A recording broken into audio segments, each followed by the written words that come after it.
কি বলবো, 14 বছরের সংসার। 14 বছর, কি একটা অবস্থা রে ভাই। এখনকার যুগটা ক্রমশই অনেক জটিল হয়ে যাইতেছে। মানুষকে চেনা অনেক কষ্ট।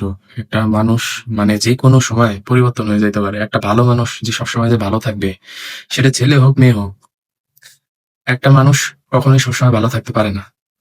পরিবেশ পরিস্থিতি, যে কোনো সময় পরিবেশ পরিস্থিতির সাথে ওই মানুষ হচ্ছে পরিবর্তন হয়ে যায়। আপনার সব থেকে চেনা পরিচিত মানুষটাও একটা সময় দেখবেন যে অপরিচিত হয়ে যেতেছে। চিন্তা করেন, এই মেয়ে মানুষকে কিন্তু আল্লাহ তাআলা অনেক ধৈর্য দিছে। তো সে হয়তো এমন সিচুয়েশন চলে যায়, মানে কি ধরনের একটা সিচুয়েশন হলে একটা মা তার সন্তানকে রেখে তারপরে দুনিয়া থেকে চলে যেতে পারে, কতটা কষ্ট পাইলে হয়তো সহ্য করতে করতে হয়তো শেষ পর্যায়ে গিয়ে আর পারে নাই।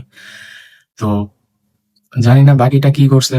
অ্যাকচুয়ালি সবাই যেটা মেন করতেছে যে দোষটা হচ্ছে এরকমই, পরকীয়া যদি জড়িত কোনো একটা কিছু হবে। আর এখন বাচ্চাটার কি ভবিষ্যৎ হবে বা কি হবে জানি না, কিন্তু এই যে যে ভিডিওগুলো এখন সামনে আসতেছে, বাচ্চাটার জন্য সবাই খুব কষ্ট পেতেছে, সবার কাছে কষ্ট লাগতেছে। তো বিয়ে নামক যে সম্পর্কটা, এই সম্পর্কটা এখন হচ্ছে একটা আতঙ্ক। আসলে মনের মানুষ আপনি বাইরে থেকে যা দেখতেছেন, ভিতরে কেমন, অথবা এই 14 বছর যে সংসারটা হইলো, 14 বছরের কোনো এক্সপ্লেনেশন পাবেন না আপনি। 14টা বছর সংসার করছে, আপনি একটা মানুষকে পছন্দ করছেন, ঠিক আছে, ভালোবেসে বিয়ে শাদী করছেন, একই ছাদের তলায় আছেন। আপনি 1 বছর 2 বছর 14 বছর পার করে দেওয়ার পরেও গিয়ে যদি ওই মানুষটা চেঞ্জ হয়ে যায়, আপনি এটার কি ব্যাখ্যা দিবেন? এখানে দোষটা কার আসলে? এখানে মানে দোষটা কার দিবেন আপনি? আমি এগুলোর কোনো ব্যাখ্যা পাই না। এখনকার যুগটা হইতেছে মানে কোন যুগ চলে আসছে? আমরা তো সেই 90 শতকে, 90 দশকে যেমন ওই সময়ে হচ্ছে যেরকম ছিল, 2 জন মানুষের যে সংসার, 2টা মানুষ যে একসাথে থাকতো। আর এখনকার যুগে হচ্ছে শুধুই আলাদা, মানে সংসারের পরেই আলাদা, আলাদা। হ্যাঁ? তো সেই আলাদার একটা ব্যাখ্যা দেওয়া যায় কোনো, কোনো। কিন্তু কোনো ঘটনার কোনো ব্যাখ্যা হয় না। কোনো ঘটনার কোনো লজিক থাকে না।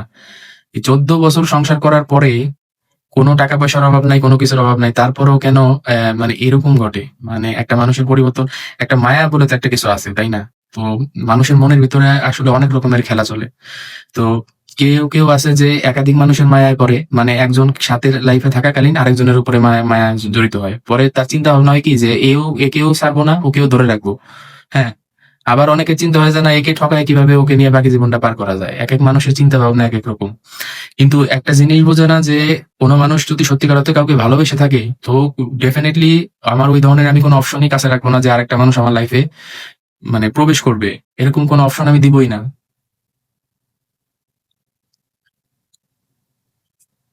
কিচ্ছু বলার নাই।